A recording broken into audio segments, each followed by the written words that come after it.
दोस्तों, अमेरिका और फ्रांस दोनों के साथ ही भारत की डिफेंस पार्टनरशिप पिछले कुछ महीनों में लगातार तेजी से मजबूत हुई। लेकिन सबसे ज्यादा इंटरेस्टिंग इवेंट तब हुआ जब भारतीय नौसेना को 24 फाइटर जेट सप्लाई करने के टेंडर में अमेरिका और फ्रांस एक दूसरे के आमने सामने आ गए। ऑस्ट्रेलिया को न्यूक्लियर सबमरीन सप्लाई करने के मामले में पहले ही फ्रांस अमेरिका से चिढ़ा हुआ था कि अचानक दोनों देशों का सामना एक बार फिर से हो गया। लेकिन इस बार अमेरिका के लिए बात बिल्कुल ही अलग थी, क्योंकि अमेरिका भारत को रशियन मिलिट्री इक्विपमेंट से दूर करना चाहता है, और ऐसा तब तक नहीं हो सकता जब तक भारत अमेरिकन फाइटर जेट इस्तेमाल करना शुरू ना कर दे। इसीलिए अब सामने निकल कर आ रही लेटेस्ट खबरों से इस बात का पता चला है कि अमेरिका भारतीय नौसेना को 24 फाइटर जेट सप्लाई करने के टेंडर में अपने FA-18 सुपर हॉर्नेट को पूरा समर्थन दे रहा है, ताकि भारत फ्रांस के राफेल को छोड़कर इतिहास में पहली बार एक अमेरिकन फाइटर विमान खरीदे। लेकिन ये डील और भी ज्यादा इंटरेस्टिंग तब बन गई जब भारतीय प्रधानमंत्री ने एक आधिकारिक दौरे पर 22 जून को अमेरिका जाने का ऐलान किया, जिसके दौरान अमेरिका जनरल इलेक्ट्रिक की तरफ से भारत को F414 इंजन की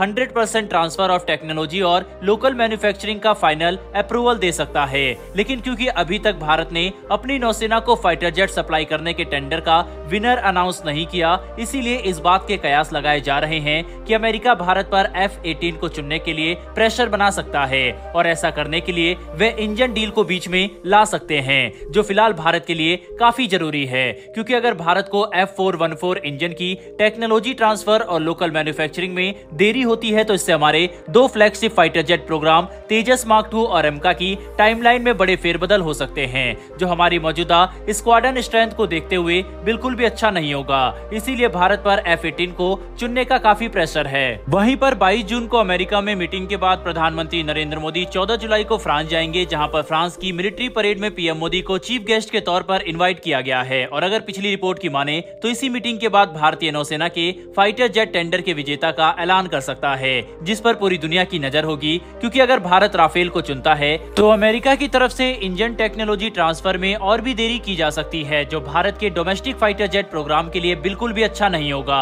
वहीं पर अगर हम F-18 को चुनते हैं तो एक बिल्कुल नया एयरक्राफ्ट होने की वजह से हमें शुरुआत में लॉजिस्टिकल परेशानियों का सामना करना पड़ सकता है। हालांकि यहाँ पर यह बात समझने वाली है कि इन दोनों ही एयरक्राफ्ट के ट्रायल पूरे किए जा चुके हैं, और भारतीय नौसेना ने ये बात पहले ही साफ कर दी है कि चाहे राफेल हो या फिर F-18, ये दोनों ही एयरक्राफ्ट हमारी टेक्निकल रिक्वायरमेंट को पूरा करते हैं, और इनकी कैपेबिलिटी भारतीय नौसेना की एक्सपेक्टेशन को भी सरपास कर रही है। मतलब चाहे इन दोनों में से कोई भी फाइटर विमान चुना जाए, इससे भारतीय नौसेना हिंद महासागर में आसानी से डोमिनेट कर सकती है। और यही वजह है कि इन दोनों एयरक्राफ्ट में से किसी एक का चुनाव करना भारतीय नौसेना के लिए बड़ी परेशानी बन गया है। ऐसे में अब कुछ दूसरे कारण भी इस डील को प्रभावित कर सकते हैं, क्योंकि भारतीय नौसेना आगे जाकर सभी विदेशी फाइटर विमानों को रिप्लेस करने पर ध्यान दे रही है, जिसके तहत हम अपने एक स्वदेशी नेवल फाइटर जेट TEDBF का विकास कर रहे हैं। लेकिन ये प्रोग्राम तब तक एक हकीकत नहीं बन सकता जब तक तेजस मार्क 2 तैयार नहीं हो जाता, क्योंकि तेजस मार्क 2 को विकसित और प्रोड्यूस करने के दौरान हम जो भी एक्सपीरियंस हासिल करेंगे, उसका इस्तेमाल हम अपने TEDBF और एमका प्रोग्राम में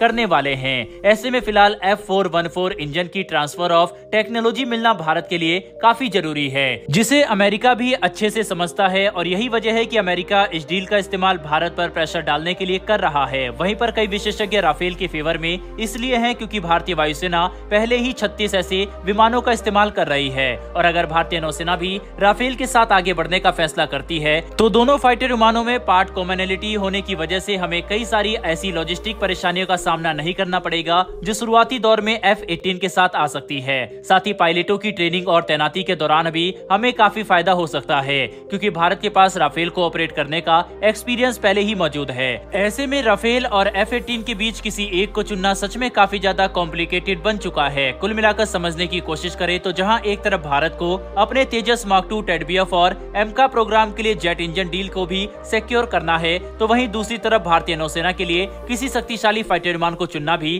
काफी जरूरी है। ऐसे में अब ये देखना काफी इंटरेस्टिंग होगा कि भारत अमेरिका और फ्रांस के बीच में किसके साथ जाना पसंद करता है, क्योंकि टेक्नोलॉजी और कैपेबिलिटी के मामले में दोनों ही फाइटर विमान हमारी जरूरत को पूरा करते हैं। तो दोस्तों, आपको क्या लगता है कि भारत को F-18 और राफेल में से कौन सा फाइटर विमान चुनना चाहिए? अपनी राय कमेंट बॉक्स में लिखकर जरूर बताइएगा। साथ ही अगर आपको यह इन्फॉर्मेशन और वीडियो पसंद आई हो तो मेरी आपसे छोटी सी रिक्वेस्ट है कि चैनल को सब्सक्राइब करके बेल नोटिफिकेशन अवश्य दबा लें, जिससे हमारी आने वाली डेली ऐसी वीडियो आप तक सबसे पहले पहुंच सके। फिर मिलेंगे ऐसी एक नई वीडियो के साथ। धन्यवाद। जय हिंद।